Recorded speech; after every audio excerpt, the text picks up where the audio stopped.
Bonjour, bonjour, très chers amis. Vous allez bien?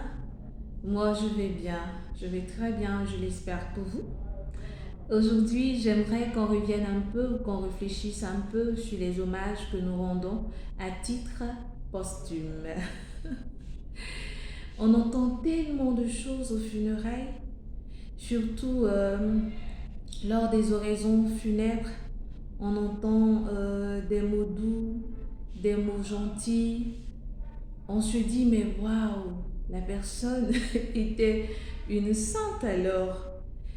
Alors que des fois, c'est rempli d'hypocrisie, en fait, beaucoup d'hypocrisie. C'est bien de rendre hommage, je ne dis pas le contraire, mais il serait aussi intéressant de rendre hommage à la personne vivante.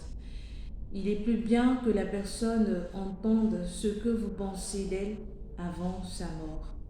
Il est difficile pour nous d'extérioriser certaines choses et pourtant nous sommes capables d'aimer, nous sommes capables de tendresse, nous sommes capables de joie, mais nous ne l'exprimons pas. Et malheureusement, les personnes avec qui nous vivons, que ce soit nos parents, nos enfants ou même nos amis, nous n'avons pas assez de temps où nous ne disons pas assez à ces personnes-là combien elles comptent et combien nous les aimons. Et nous les laissons partir et malheureusement encore, c'est au cours des oraisons funèbres qu'on entend des choses, waouh, des choses vraiment où tu as l'impression que tous les bons mots du dictionnaire, voilà, tous les bons mots du dictionnaire sont rassemblés dans ce discours-là. Et c'est bien dommage. C'est vrai que la personne peut être dans l'assemblée pour l'entendre, mais je suis convaincue qu'elle aurait voulu l'entendre avant de partir.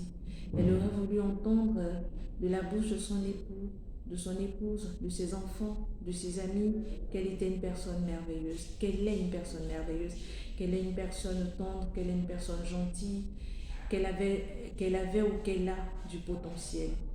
Et apprenons vraiment à extérioriser ces choses-là. Apprenons à rendre agréable le cadre de vie ou le vécu des uns et des autres avant de les laisser partir. Des fois, les personnes sont agonisantes. Elles sont même sur les lits d'hôpitaux. On nous appelle, on nous dit qu'on n'a pas le temps. Des fois même, on refuse de s'adresser à ces personnes pour une histoire d'orgueil ou pour un petit malentendu. Et après, on apprend que la personne est décédée. Et c'est là vraiment qu'on entend des mots, oh, c'était une bonne personne, c'est vrai que je ne parlais pas avec elle, c'est vrai, oh, la personne elle est gentille, mais bon, c'est de l'hypocrisie tout cela. On gagnerait vraiment à faire taire certaines choses, la vie est belle et elle est courte. Elle est belle mais courte, je ne cesse de le dire.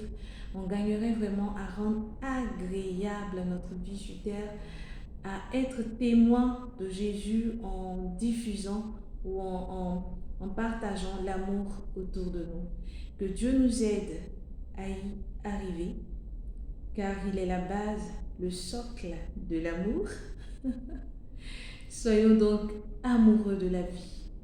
Je vous aime. Au revoir.